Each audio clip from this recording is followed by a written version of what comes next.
2006 when I was doing my master dissertation using Metaverse to develop international strategies for universities worldwide. So when you're talking about all the benefits, I was nodding my head like that, because there is tremendous benefits and opportunities. We can really use it to widening the access of education for the social good. But also there are challenges I think we need to manage as well. But generally, Thank you. I think... Thanks. Let's get to that in a minute. We're just doing intros. Thanks, Christina. We love your enthusiasm. Mohammed? I need to keep it short. So I'm the head of tokenomics at Animoca Brands, but I guess what's more interesting for me being here today as well was I used to be a classroom teacher for 10 years as well. So I think there's a nice mishmash there for a lot of value that I can add hopefully to the conversation. Great. I'm Hannah Kansan. I also was a teacher many years ago. Was an NGO of a Web2 tech company, migrated to Web3 full-time last year. I'm a partner in a DeFi hedge fund. I'm founder of London Women Leading Web3. And I also work with Mohammed at Animoca on a project called TinyTap, which is an educational blockchain solution, which we will talk about soon. But first of all, I just wanted to go back to what you were saying, Didem, about the metaverse being so powerful for education, and in a sense, Minecraft is an existing metaverse as we speak, and I know because my son plays on it a lot. But my main question to the panelists today is knowing where education really is. I mean, Mo and I both were ex-teachers, so we really understand the resources that schools have, the classrooms, and we're not even talking about third world countries that don't have broadband issues. We're talking about in the UK, most schools cannot afford proper equipment to access the metaverse. And yet here we are talking about how important the metaverse is for education. So there's a little bit of a disconnect here.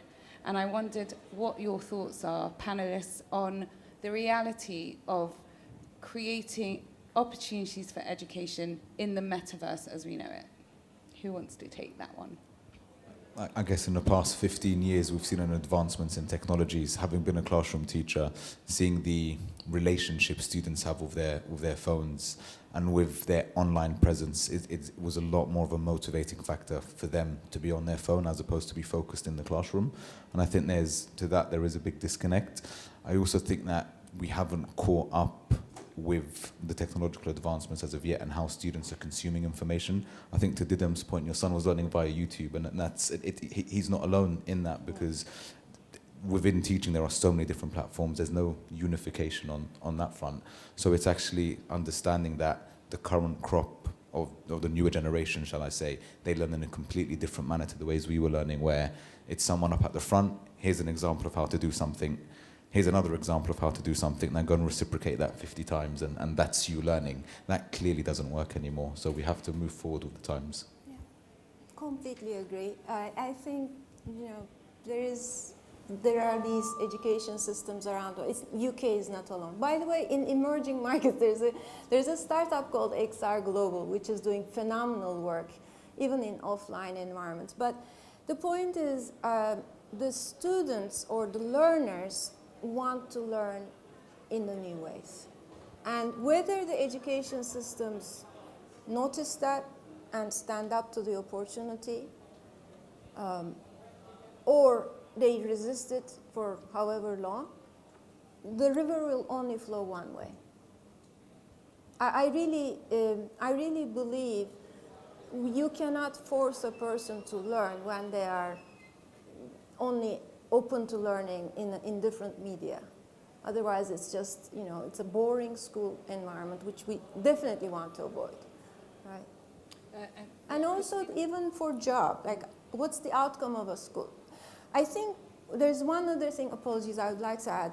Maybe the best way for this technology to spread is starting with universities, higher education, where it's easier in terms of logistics and so on, and then going to. And then the output of schooling is what? Finding a good job, hopefully that you're passionate about. Today, interviews are also gamified. I mean, so the systems, whether that's GCSEs or other countries' systems, they have to I was going to say that, like, GCSEs and exams are currently handwritten still, so there is a huge disconnect between the ideology that you're speaking about and the reality. Yeah. And that's something that we have to bear in mind. Changes, Christina, yeah. did you have something to add there? Yeah, I just want to add on the university side, because my previous job is with QS, the university ranking agency. So I visited hundreds of world's top universities. And my personal impression about where is the best place to start use metaverse-related environments, it will be something too dangerous or too difficult or too expensive to experiment in real world. So that can be things like aerospace, it can be like military training, or things like medical surgery. And we see the headline news that one of the surgeons performed surgery with a twin based in Brazil with their head linked together. So they collaborate with a group of the world's leading experts using VR, putting all the information of the twin in the system, practice many, many times. Eventually, they successfully did the operation, which I think is a major miracles. It can be applied even wider. Yeah. Thank you. That was really interesting. I wanted to ask, is this working? I think the battery's died. Thank you. What are the best examples that you've seen currently in metaverse education, in your current practice? So you were saying, Christina, that you've actually experienced, the twin surgery, but with regards to education that you've seen currently on the market. Mo, do you want to? I don't think. Oh yeah, no, it is working. So I think internally, and there'll be a little bit of shilling here, so apologies in advance. Internally, we've recently invested in TinyTap. TinyTap is an edtech platform. If you're familiar with edtech platforms, they're actually not profitable. But what we're trying to do, or what we've done with TinyTap is we've empowered teachers, and this is from a Web 2 perspective, without even going into the Web 3 aspect first. We've empowered teachers to be able to monetize on the different games they create for children to be able to learn. What we've then done is come up with a new type of NFT called the co-publisher NFT, where we've sold the future revenue rights, and these are already games that are producing revenue. And we've sold these as an NFT, where 50% of the NFT goes straight to the teacher. Now, the highest, we sold 6 as a proof of concept. The highest NFT raised just over $55,000. Now, if you're a classroom teacher and you're taking home 50% of that, $27,500, that's a statement. Teachers in industry are not in it for the money. Maybe for the holidays, definitely not for the money. It is for adding value. So that's a Web 2 concept that we've started to tokenize and add more value to. And then with the technological advancements and the rise of the metaverse, is then seeing how far we can take this technology forward. And I guess one other thing to add, just which I didn't manage to squeeze in earlier, a big issue we currently have in education is this idea of age. You have to be a certain age to learn something. Our learning trajectories are all different. And the idea of being able to learn in a metaverse is you might be anonymous, you might be pseudo-anonymous, you might be fully doxed, but you can learn at your own rate, which I think is something super powerful. Whereas in today's day and age, especially in the UK, there is no passing or failing until you reach GCSEs to fail. So there has to be a change in our approach. Great. I also want to mention that the UK is really famous for apprenticeship. And we all know that apprenticeship is very closely linked with, industry-based learning. So a lot of simulations, using metaverse and especially digital twin can really enhance the, practical skills of the students on a daily basis, which I think could be tremendously powerful because everyone knows when I attend every single tech conference, the top one issue is shortage of STEM subjects, talents, and digital skills. And if we use metaverse-related, training to give students immersive practical skills to operate, on something which, as I mentioned, too dangerous, too expensive, or too, unrealistic to operate in real world, that can be really helping the whole society to drive the issue about the skill for the future. Sure, thank you. I think Mohammed and Christina gave great examples. Maybe there are a couple of universities that we as Microsoft feel very proud of in terms of the learning outcomes. And I kind of mentioned them in my presentation, so it's probably better for me to mention other examples. I do think the metaversities that are exploding literally in the US are all good examples, because when you look at the list of universities that sign up They first set up a digital twin, and then the courses get added on. They have these huge libraries, the ones who started first, where students previously who couldn't actually even go to a university are able to advance in their degrees. They don't have to be on campus, but the campus is so impressive, the Metaverse campus is so impressive that they feel part of that community. I think that's very powerful. And it also equalizes, truly democratizes education, which is a side effect that is maybe even more important than the education itself. You don't have to go to Harvard in this scenario because you're really uplifting many other institutions' I think learning outcomes. That's so true, and I think as you were speaking, I was also thinking about the diversity and the inclusivity Yes. that appears in the metaverse, because I was speaking actually last night to a group of people that presented to MIT where the teacher could really take any form at the same time and teach around the world. So if they were teaching to maybe an Arabic population, they could wear familiar clothes so that the children or the students would feel familiar with the teacher, and at the same time be represented in a completely different way to other students across the world. So the idea of really being fully decentralized and inclusive and that diversification aspect is something that perhaps we didn't even think about, right, in formal education structures, but that's what the metaverse allows. We really can think out of the box. Did you want to say something, Christine? Yeah, it just reminds me of a very powerful case study because a lot of people will say, 1/3 of the global population is still suffering from the digital divide where they don't have access to the internet. But there is a top university in South Korea called KAIST. And what they have been doing is they are setting up a virtual campus, in Nairobi, in Africa. So what they are doing is they're working with the local governments and local communities to set up both a virtual campus and a real campus near Nairobi, and using, metaverse-related technology to reach out to the local community, especially those from very low socioeconomic background, people who don't have access to high-quality education, to benefit from the local community and then to flourish, which I think, if we can follow that kind of models to support, developing country to have more, better skills and better labors in place, that can really help to bridge the digital divide we are all very concerned about using metaverse. I think what's super interesting is we're using the new technologies available to us to try and add value to existing infrastructures, but we really have an opportunity to shake up the existing infrastructures.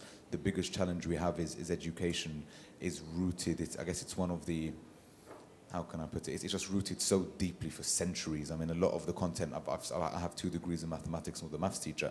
A lot of the content that's taught in mathematics has been the same. I guess a quick question for the audience. How many people left schooling at 18 and knew how to balance a balance sheet? Yeah. Okay, not a single hand, wow. So, and that's a big problem because we're not equipping our students to be able to actually function in reality. We're giving them all of this amazing content, and it is still important to learn maybe some of the outdated stuff for the transferable skills that you get, but we're not equipping them to be able to function in today's society. And we wonder why there's such a big disconnect from students leaving education, coming into the real world and realizing, actually, I'm not equipped for the real world.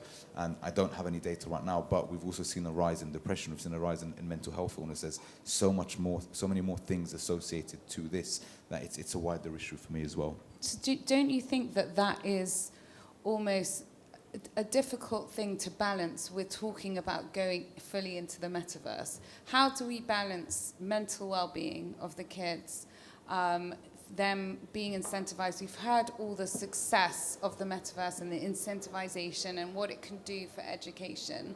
In an ideal world, we've also discussed the challenges, the fact that there's a lack of hardware, the fact that there's a lack of funds, there's a lack of will from teachers to even look at it, and possibly parents. But also there is a mental health pandemic, right? We've just gone through the pandemic and we've seen I don't think we can say full success of online education. It was an experiment. There were success stories, there was a lot of failures and a huge mental health crisis as a result. So sitting here as people that are advocating, and we're all working in education, in the metaverse and in blockchain, how are we going to balance that in terms of encouraging more and more of the educational experience to be online? Anyone want to go for that? Sure, I can try. First of all, I do want to clarify an important point that maybe I should have clarified an hour ago, which is my personal belief is that at least for a long while, we won't be and maybe shouldn't be just fully just metaverse education. I personally wouldn't want that. I wouldn't want that for generations to come. Because education is relationship. It is the connection, the human belief, trust between the teacher, instructor, and the learner. And I don't think that will go away any time, hopefully any time, but definitely not soon. Where metaverse becomes very powerful is for those subjects which are hard to think, hard to imagine, hard to grasp, or to your point, dangerous, expensive, whatever. It's a complementary tool, and sometimes for those remote students who can't expensive to study or whatever, it democratizes the chances of doing better in life. Now, there's another important thing I learned from a partner, actually, the CEO of a partner that I spoke with last week. He said he actually leads a company in emerging markets like Nairobi. He works with the UN and Asia Development Bank and so on. And he was saying, we take this content, the traditional content that would normally take 6 to 8 hours to teach. When we convert it to metaverse, it's only 4 to 5 minutes. The student can learn the same topic because it's 5 senses or whatever. I mean, not 5, but you know what So when we start collecting the outcomes of such important research, we will see the picture much clearer. I think the important point is mental well-being will always be important, and there are times where metaverse will help mental well-being, and there are times we will, of course, have to stick to our friends and teachers for that support.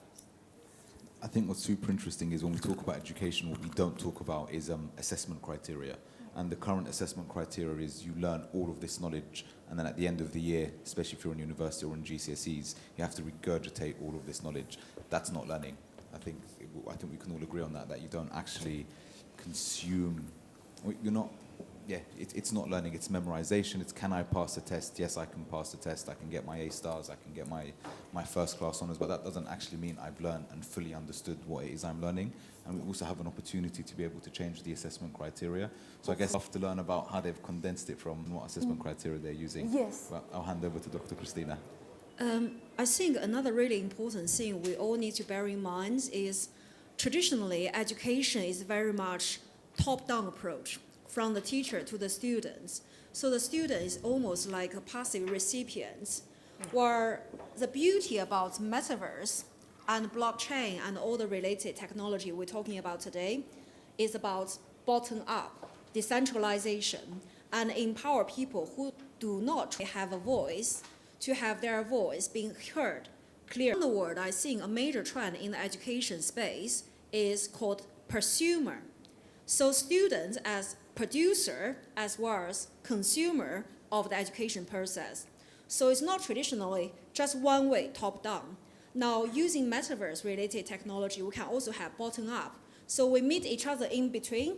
The position of both students, parents, societies, employers, as well as educators, we are all equal. So we can all contribute to this process, learning from each other to really help drive the whole lifelong learning agenda. And the World Economic Forum talking about we need to upskill 1 billion population by 2030. And I think a lot of this kind of learning will be more modular. So it's not going to be a degree, maybe 20 hours, each month for every single one of us to learn all kinds of different things, whether it's metaverse, AI, machine learning, anything, everything. That will be part of our lifelong journey. And the metaverse can play a really powerful part to make it really engaging, fun, and enjoyable. Great. Well, I think we've heard today of brilliant examples from Microsoft, from Animoca with TinyTap, which is, I think, transitioning from Web 2 to Web 3 and earning tokens and revenue, so that's an interesting model as well. And Christina so eloquently putting the use cases of the metaverse in education, and this idea of bottom-up is very relevant, and thank you for so eloquently putting it. I think, are we at the end of our time, or do we have a bit more time? If we have a bit more time, do we have any questions? Yes, from the... That's exactly where I was going to go. So any questions from the audience? I shall just go and grab one of these microphones. Yeah, I'm not sure if they work. Got one there. Is this one working? Is this one working? No. Is this one working? No, I'll tell you what, I'm going to steal a little mic. Thank you. Thank you for demonstrating the a bit of selfless mic sharing. Here we go. Thank you so much. I'm really interested in the application of real-time language translation, particularly for education. We use it in kind of governments and cities and try to help that, and obviously it'll come into education too. Has anyone got any experience of that they can share with me? Go for it. I was going to say on the TinyTap platform, which is actually a Web 2 platform, you have the ability for teachers to create content, and then it's localized. So the content can auto generate in other languages. So a teacher can create content and then consume it in other countries. And we're looking now at bringing that over to Web3 and allowing countries to almost create guilds and create content, generate those contents and then sell rights to that. So almost, again, generating income for the teachers who are creating at the same time. So there is, yes, actual examples of, real-time sort of translation tools going into the platform as we speak, yeah. I can add a point there. So 5 years ago, I was speaking at the China-Japan University President Forum. So one of the questions many Japanese presidents and Chinese presidents said, why do we all have to publish our journal paper in English? And then they said, because English is the world language, so if you publish in Japanese or Chinese, it didn't get cited internationally. So then what I was proposing is, let's use machine learning to automatically get whatever language you input in the database, either with Nature, Springer, or Elsevier, all the big database in the world for publishing house. They can automatically translate that, for the language you prefer to choose. And I said that, question to the, president of Elsevier, and he said, did you actually have someone working at Elsevier? Because that's something we are trying to do now. That's 5 years ago. And the thing they said is, 5 years ago, the terminology of very subject-specific language is still a little bit crude. But now, with all the great, power of quantum computing, with such massive, super powerful computing power, which can be 100 million times faster than anything we imagine. I'm sure Microsoft have been involved in that kind of area. So a lot of things about natural language, translation will be sorted in a few years' time, very quickly. I think is something that you might want to look into if you're interested is a program called Learning. Thank you. I thought I was okay. A program called Learning Passport that my amazing colleagues in Microsoft Education launched. I think it was right before the pandemic, but it took off during the pandemic. It was solving a huge problem, which is basically a learning platform to enable teachers and students, even in offline environments, for real-time translation.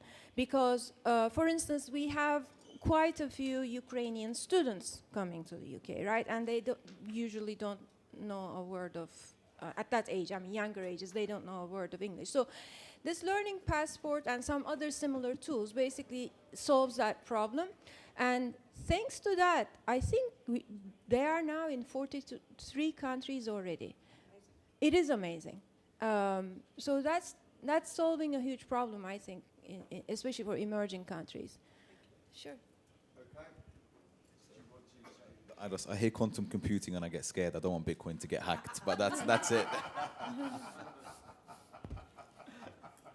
No, it's quantum computing time. I think we'll have a little mini meltdown here. Technology is on the way, folks. It's a tsunami. It's going to engulf Bitcoin. Hopefully that will never happen. Actually, I was in an event yesterday in the parliament. There is quantum-resistant algorithm in place. So keep calm and carry on. Things will be fine. Exactly. And apparently, I'm working with a company now that's found a quantum-resistant cloud-based technology for securing passwords. So all of this stuff's happening, folks. They're one step ahead of us. They're always one step ahead. We've got time for one more question, folks, if anyone's got one. I'm not sure who was first, but this is the hands that I saw. And I don't have a mic, so you're going to have to be loud. Be loud! Well, I'll tell you what, if you tell me the question, I shall bellow it out. Thank you so much. Now that's dedication to the cause. Give them a round of applause. Right, come on. You want to see in there. Thank you all so much for being here. My name is Nadine. I'm part of the Dream Conduit DAO, and our specialty is educating creatives in this space. And my question for you is there an initiative, or have you seen anything where educators, current or future teachers, are being educated to teach in this space? Good question. I think it's a super interesting question. I think we're still early from that perspective, so things are slowly forming. I also think when we speak about education, it comes in many forms, and when we talk about how to educate people, one of the best ways is via peer-to-peer learning. So I think especially within adults, I guess we think learning stops once you leave education, but we never stop learning. And there needs to be a mindset change so we can continue to learn and grow over time. So it's happening, but I'll pass over to the other panelists who might have Sure. some examples. Thank you, Mohammed. So if you would like to directly mail me or find me on LinkedIn, or I'm happy to share all the resources, but there are some absolutely phenomenal communities out there. Educators in VR, for example, is a global community to share best practice. And there are a few others similar to that, thousands of people already collaborating. And then one thing that I personally am doing myself and find the University of Nicosia's completely free Metaverse 12-week course. It talks about NFTs, Metaverse, and so on, if start. And next year they have a degree launching. So it's very possible, yeah. And it's all in English, of course. Online, free. All the sessions are recorded. If you miss them, it's completely on our own time. There's also Ed3 DAO. It's a DAO structured, based in the US, formed for educators that has NFT access and is doing really great things in the space. ISTE, I think, is going to have, which is the largest educational gathering in Texas, will have definitely, I think, a Web3 focus this year. So it is coming. There's lots of resources and lots of communities gathering. Even the creators on the Tiny Tech platform are sort of helping each other navigate this as well. So lots of, like Christina said, bottom-up communities helping each other to navigate this space.